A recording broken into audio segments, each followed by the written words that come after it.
Welcome to the heart of the matter. Today we're talking about skills development, and we have two guests with us. Our first guest is Mr. Tope Sadiq. Tope, welcome to the heart of the matter. Thank you very much. Now, you are an IT person, Yes.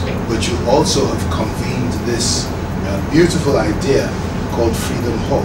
Tell us what made an IT person come into Freedom Hall, which is, and tell us a bit about Freedom Hall, which is all about creativity. Background in IT for a long time, and me and a lot of people realized we had a lot of gifts. Some could sing, but there was just never any opportunity or time to do that. So we said, all right, after work, we gather and just share poetry, spoken word, comedy, whatever gift you have.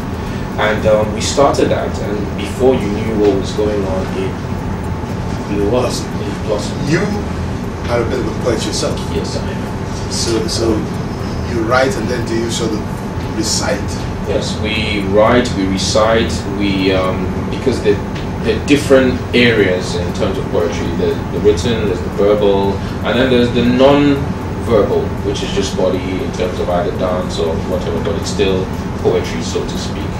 There are a lot of people who have so much to offer, but there's just nowhere they can go to express this skills. So coming from the cultural background where parents of yesteryear thought that children need to be qualified either as doctors or engineers or lawyers, all of a sudden you discover that there's a pool of talent out there that has to be used. Now, can you just take us through a typical day at Freedom Hall? A typical day starts with, we start always at 7 o'clock. 7 in the evening. 7 in the evening after work, and people just come together, first timers, normal artists and what have you, and we begin by asking anyone. It's an open microphone, so to speak. If you have a gift, if there's anything you want to share, let us know and we'll put you down, and then we begin. We do something like a prior audition, which is just to let us know that you do have something you want to offer, and then everyone begins to share. Well, right when you said about our parents and all, my parents were doctors, and they insisted I read medicine, and I rebelled and read information technology. But you carried on that line, and there was just nowhere else to express it. So when we gather together, you find people who don't even know they have these gifts, don't even know that they're gifts. And then when they see other people sharing their poetry, they are inspired to do so as well. What about the other gifts that don't necessarily speech gifts, like painting, and you allow? They're all allowed to come. We have people who do that, and we try and encourage a cross-pollination. Like the last Freedom Hall we had artists who would come, share their paintings, and then the poets would recite poetry from those paintings, and then the musicians would do music according to the poetry from the paintings. So it's just a mix really of whatever it is you have, you come up with. Sometimes it's amazing, sometimes it's not so good, but what's always great is just that it's there for everyone to share. Is this an event every day, or just? It's an event 4 days a week now, okay, and in 3 states of the country. Wow. Because of reach, we can't do as often, but we do Abuja once a month, Port Harcourt once a month, and we're to do Benin, but we haven't started, once a month. Now, you're a poet yourself, yes, sir. But in the course of doing Freedom Hall, you must have unlocked or set free a lot of people that had talents that they didn't realize. What's it been like for you to, see other people coming to know themselves better? It's the most amazing thing. I'll tell you a short story. There's a lady, and she was struck in shyness, but she knew she wanted to sing. And we did something called Behind the Curtain, where you can go behind the curtain and sing. And she begins to sing, and all of a sudden she hears the response from the crowd, and she steps out, and the crowd oh, and she's more emboldened. Last Sunday, she went in for the one of Project Fame and she qualified. Wow. And she was in tears that, you know, thank you, because if she hadn't stepped out and the people hadn't responded to her, she would never have even tried it. What type of other things would you be looking for at Freedom Hall? What other gifts are you looking to unlock at Freedom Hall? The greatest gift that we find is the gift of self-confidence and the fact that you have something valuable to offer, which is what blows everyone's mind. Because if they ask you for your gift, I don't really know, I'm not sure I can do anything. But when you come there and you see people who can't sing, who don't know a poem from a written word piece, who, if you show them a painting, they'll tell you Arsenal scored 3 times. No idea whatsoever. But they come to the hall and then they see other people doing their things. And we tell them, you also have original thought, which is where people can express what ifs. What if this? What if the last one we had, someone said, what if Earth was just one of God's 7 places?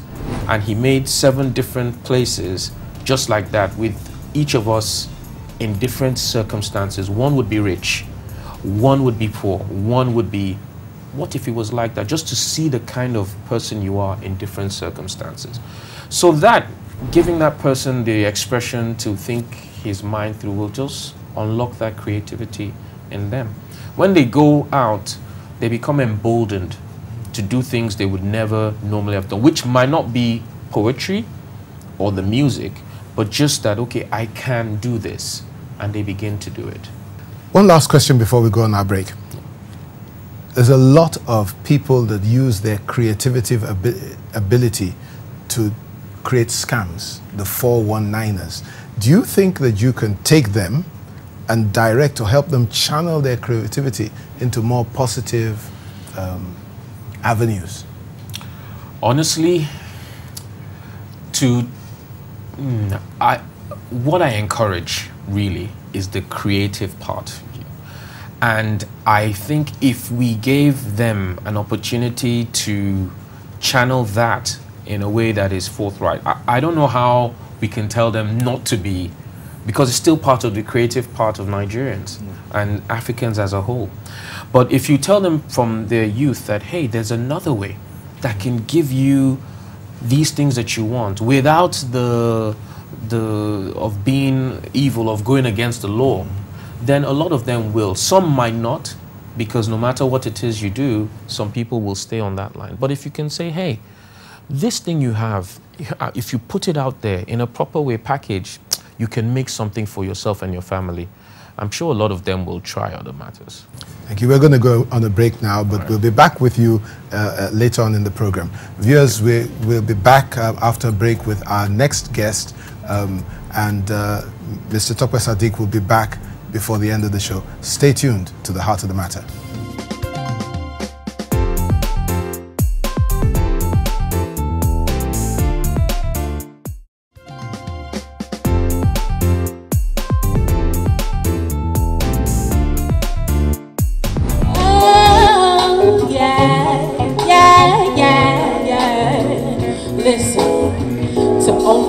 Listening to this beat, pay some attention as the sister speaks.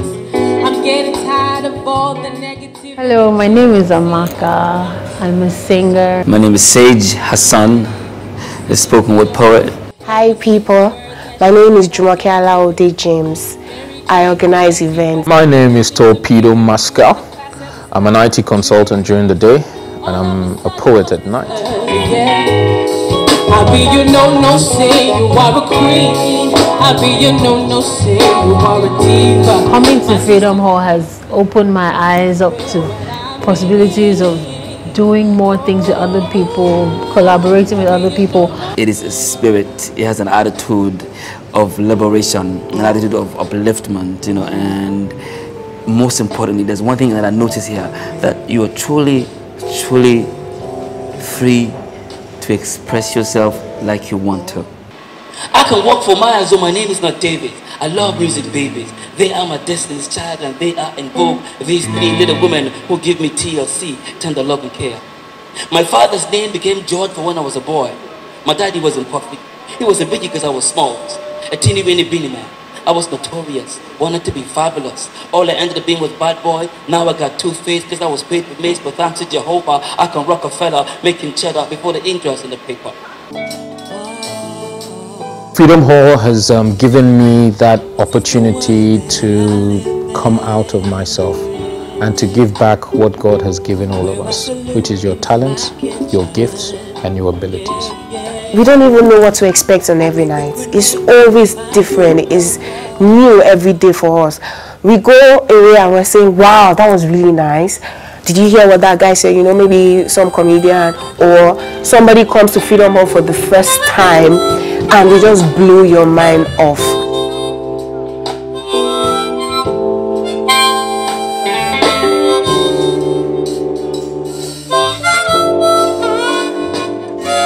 Welcome back to the Heart of the Matter, where we're discussing creative skills development. And with me to discuss this subject is Nkiru Asika. She is the founder of Enterprise Creative. And this is an organization that has a mission to strengthen and build capacity in the Nigerian creative sector. Tell us a little bit about what brought Nkiru Asika into this field. What was it? The fulfillment of a dream, a vision, and how long ago did it start? And you know, what happened? Okay. Well, first of all, thank you very much for having me here today. Oh, well, it's our privilege. Pleasure to be here. Essentially, Enterprise Creative is sort of the sum of everything I've done my whole professional life. The creative economy, as it's typically called, is anything from you know, advertising, marketing, communications, to broadcast, to digital and mobile, to IT, to you know, film, television. So all the knowledge industries and all the intellectual property industry. So anybody that's already working in those sectors, or anybody that aspires to work in those sectors, and many young people. I work with a lot of young people, and so many people want to be somehow in these sectors. And I have a son who did a degree in acting. Okay. Would he be able to come to Enterprise Creative and receive support from you? Would you manage somebody like that, for instance? We're not looking at managing talent. To some extent, we have done that through Storm 360, the company which I'm a director of. To some extent, we do some artist management there, but more of musicians rather than actors. I'm trying to situate you in this emerging creative industry in Nigeria, and just which of our viewers should call you up and say, hey, I want your help. Sure. Well, I'll tell you a bit about what we've done. To some extent, I mean, it's a new organization, and we started really, the easiest thing to do usually is to focus on an event, which is how we started. So a couple of years ago, we did what's called the Creative Careers Fair, which we'll be repeating at the end of September this year. And just tell us some of the creative careers that probably showed up at that. Sure. I mean, there was about 42 companies that took place in the fair, so it was the first ever of its kind, and it was very successful. There was companies from, you know, the Mnet, MultiChoice, DSTV Mobile, Silverbird, and the, you know, radio station, Nigezie, Evans Publishing, School of Media, Pan-African University. So people could come and, you know, actually meet people and find out, how can I get a job in your organization or in your field. And then we also had different seminars. We had, you know, working professionals in, I think we had about 30 different speakers. You know, how can I get ahead in, you know, publishing? How can I, you know, get ahead as a journalist, etc. How do you think you can help? Because I understand that 60% of our graduates don't have jobs or can't get jobs. And I'm sure that lots of them have something inside them that's creative. And how can you help them to become productive? Well, the beauty of an event like the Creative Careers Fair, and I would really encourage people to come out. It's not a, have you got another one coming soon? Yes, there's another one coming end of September, and information will be available on the website. You know, the beauty of an event like that is that you have all these potential employers in one space, captive for 2 days, and not just the employers, but the other people coming to visit the fair are potential employers, they're potential employees, they're potential clients, they're potential customers. So it was a very, very useful, and it is a very, very useful sort of forum. And then we're also, you know, planning other initiatives, which, I mean, I guess I can talk a little bit about now. We're also trying to set up the Enterprise Creative Internship Scheme. Okay. Because one of the things we found at our company, Storm, is that a lot of people want to come and work with us as interns, and we've taken a lot of interns but, over the years. But sometimes I've personally felt a little dissatisfied, like what have we really done? Have these people actually gotten anything out of this experience, or did they just come and hang around the office and then go home after 4 weeks? So there's a lot of young people who I think could be helped by structured internships. Unfortunately, the educational system does seem to have failed, you know, large amounts of people, and we seem to be educating people for the 19th century as opposed to the 21st century. The way the world is now with technological innovation, it actually should be easier for people in this part of the world to be able to tap into, you know, any change, any shift that's happening globally. But because people are so much poorer in terms of education than they were even 10 years ago, it's worrying. In April, we did an event that again was also very successful, aimed at a different set. It was called the Forum for Financing Creative Business. Because one of the issues in this sector is access to capital, as in many other sectors, but especially in the creative sector, because people do not really understand creative businesses. So we brought together bankers, venture capitalists, private equity people, lawyers, accountants, and creative people. And we are incredibly creative people. And, you know, I think to some extent people think creative and then they start thinking maybe Nollywood, or they think, you know, performing.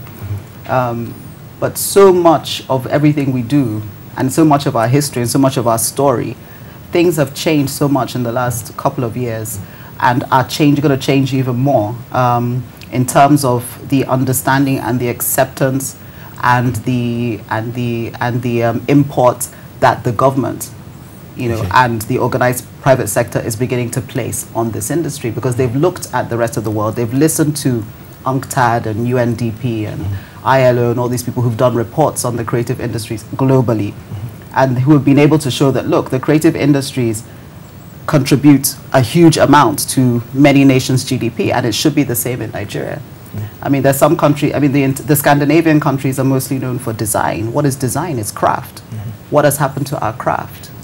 It's a little bit like the Singaporean story, because they don't have any oil or raw materials. And, well, viewers, we'll be back in a moment to continue our discussion with Nkiru, and we'll also have Tokwe joining us. Stay tuned to the Heart of the Matter.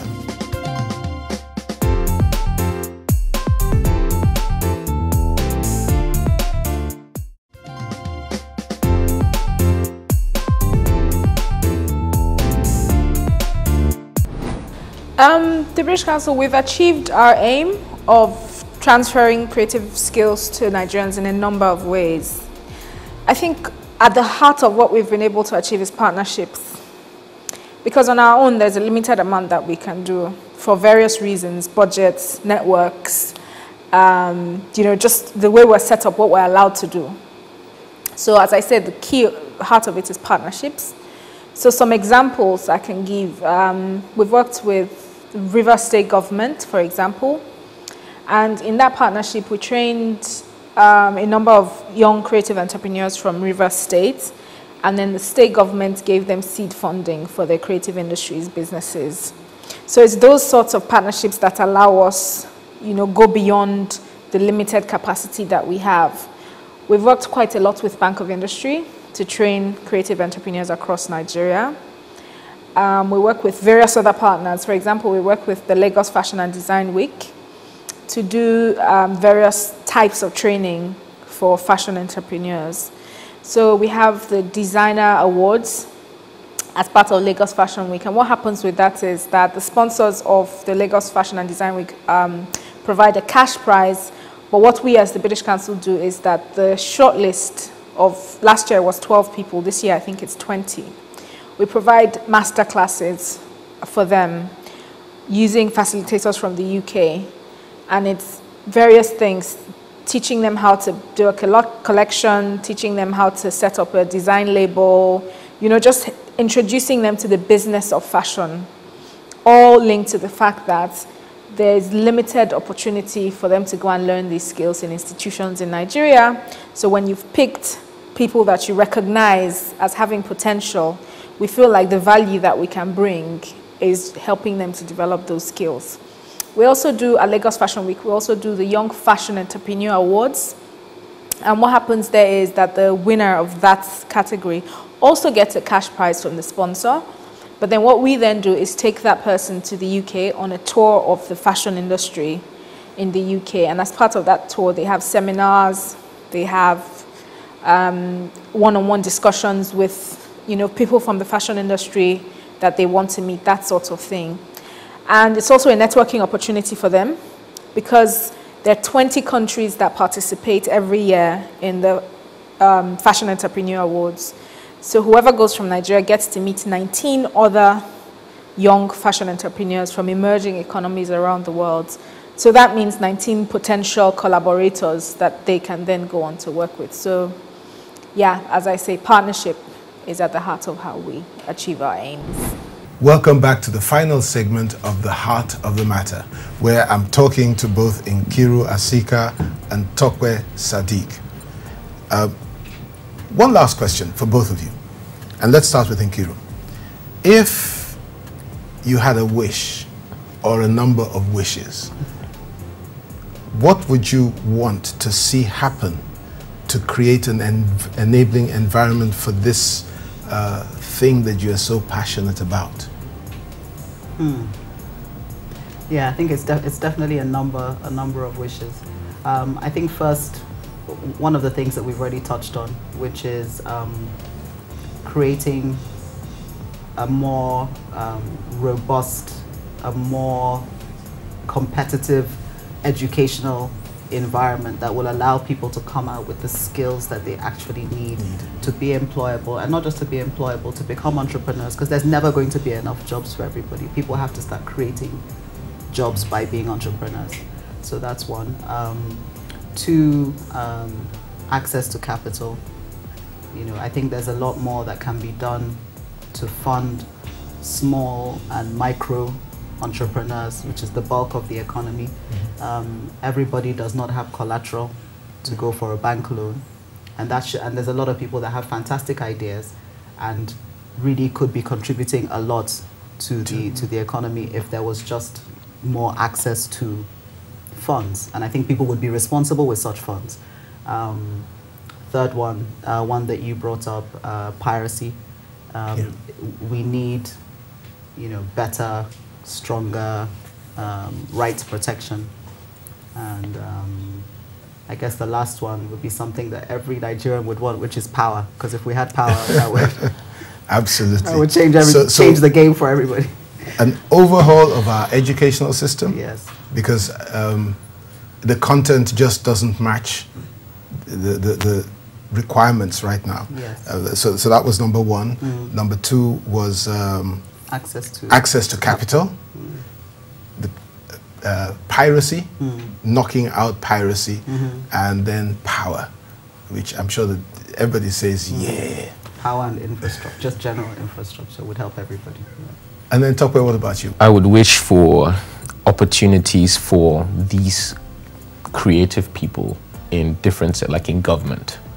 If you give a creative person the opportunity to stay somewhere and do something about the industry as opposed to a bureaucrat. One. Two, I would like structure in terms of places. we found out that there are not enough enabling places where people can gather and just do their things. That would go a million miles in doing fantastic things for us as a people. Yeah, those are the things I'd love to see. Beautiful. I believe that there is a bright future for Nigeria, and it's going to take everybody bringing together what they have, coming together and bringing together what we all have. I mean, you know, there's so much that's been given. We talked a little a moment ago about the fact that a lot of our values have been lost. You know, my father would watch me taking a date out, and he'd say, well, you didn't go and open the door, the car door. And, you know, my son they don't even think about that stuff now. It's been great having both of you on the Heart of the Matter. And viewers, please take advantage of Freedom Hall, and also go to the next Creative Careers Fair, because something good might happen to you right there. We'll be back again next week with another episode of The Heart of the Matter. Until then, stay mightily blessed.